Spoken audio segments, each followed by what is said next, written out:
ang kapayapaan. Nawa ang sumainyo ngayon at magpakailanman.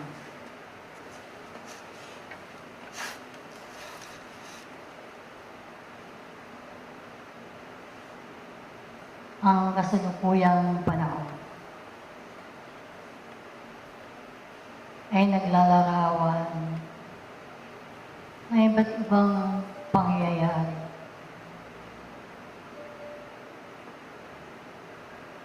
Na siyang pumuputi ng buhay ng tao.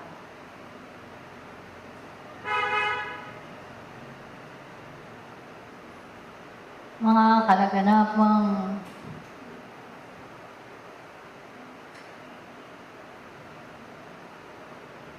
naghahari upang ang bawat isa sa inyo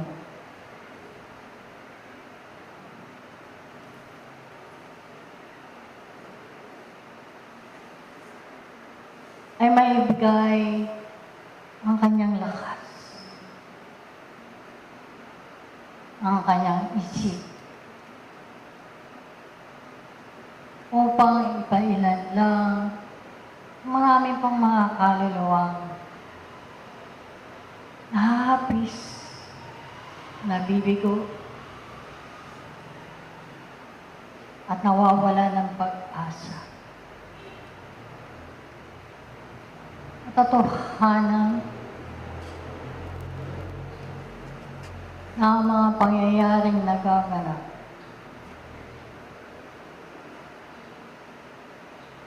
ay isang pag-aaral sino man sa kanyang paglalakbay upang maarok ang katarungan ng Diyos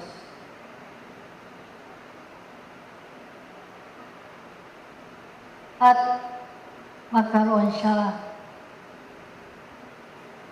ng tiwala sa kanyang sarili at maihakbang ang kanyang panyapak tungo sa tunay na nilalayo ng kanyang kaluluwa. Mahigpit inyong tahanan ang inyong mga sarili. Sapagkat katotohanan ding naganap ang panghihikayat ng mga bagay na nasasalat ng laman.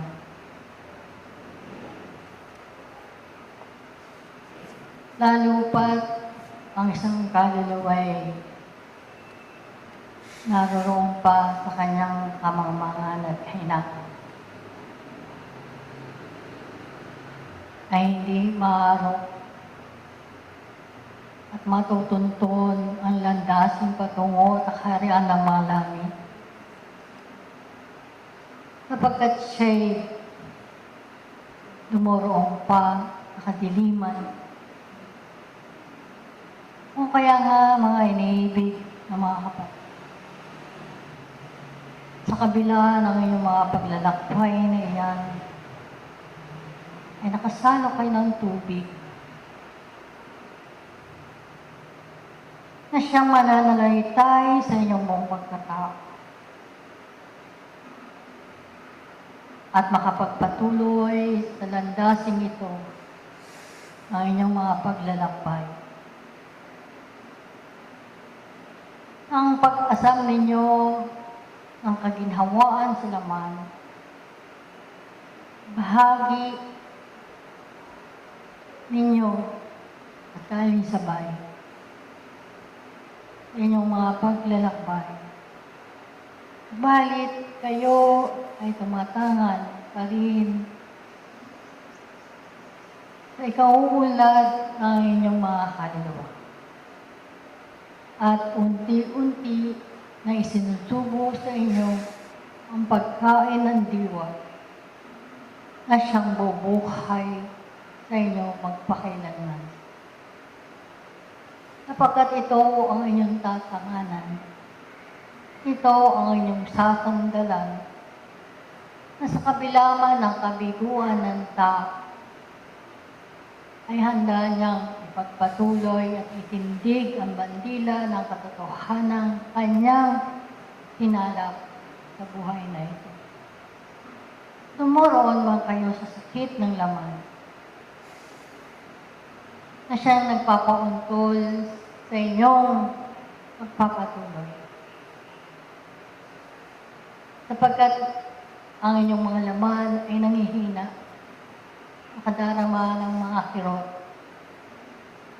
Subalit ito ay pag-aaral. Sa maraming panahon ang inyong pagkabuhay sa ito, na kung saan marami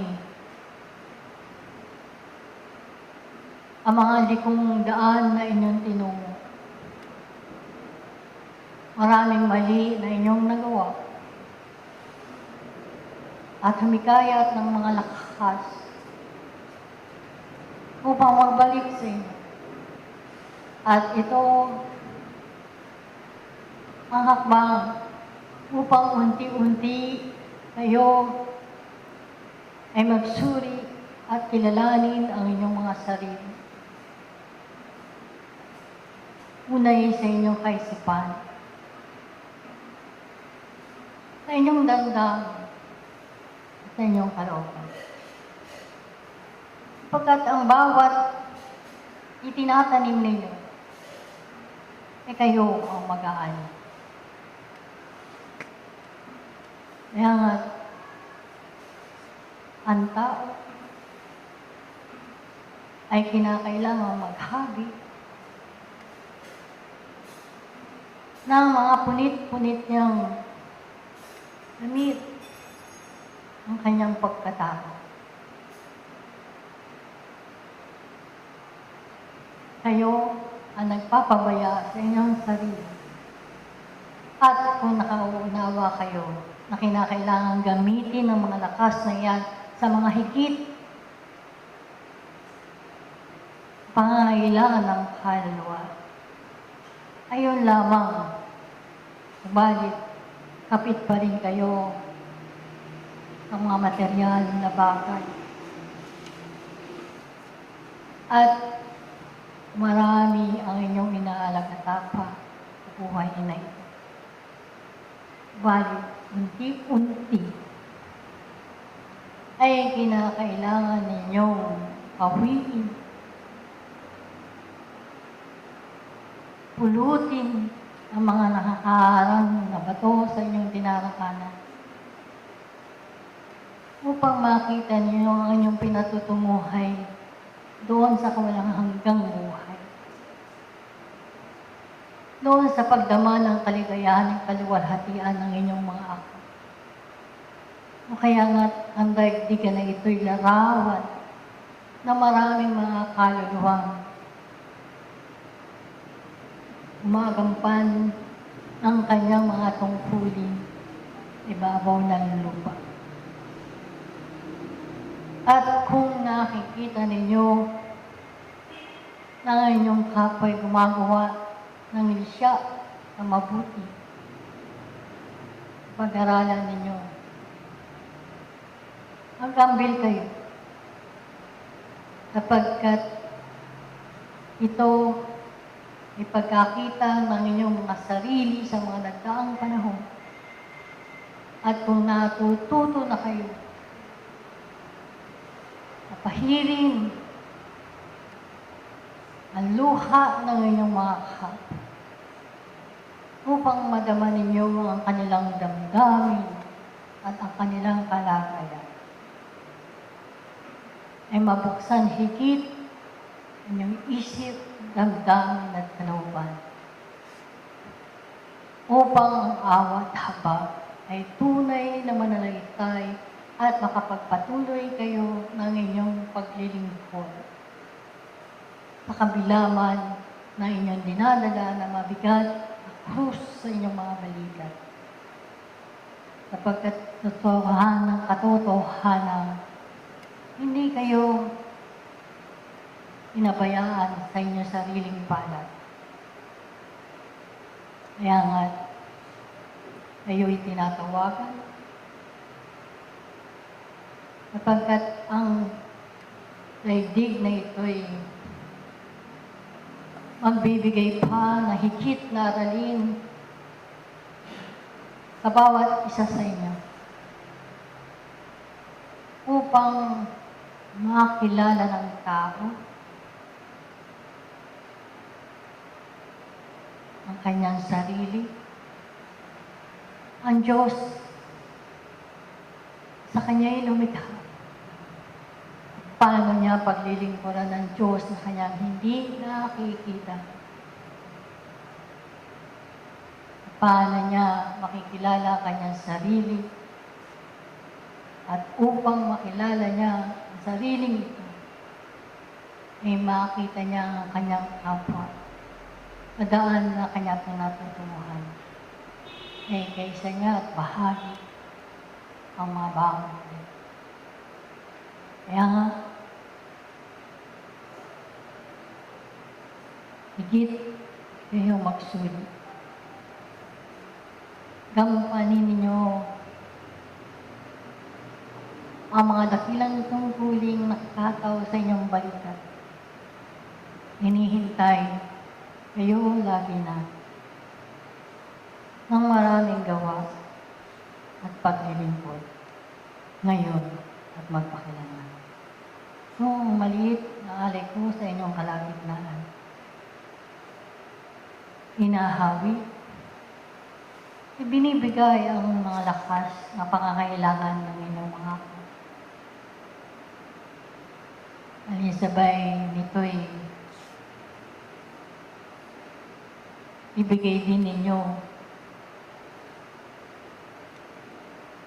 ang mga hingian ng inyong tao, ng inyong mga espiritu, upang sa gaya'y maramdaman ninyo unti-unti ang pag-usad at pag-unlad at makapag-iwan kayo ng tunay aralin upang kayo sundan pa ng maraming kaluluwa sa inyong libro. Magpapatuloy tayo sa iba.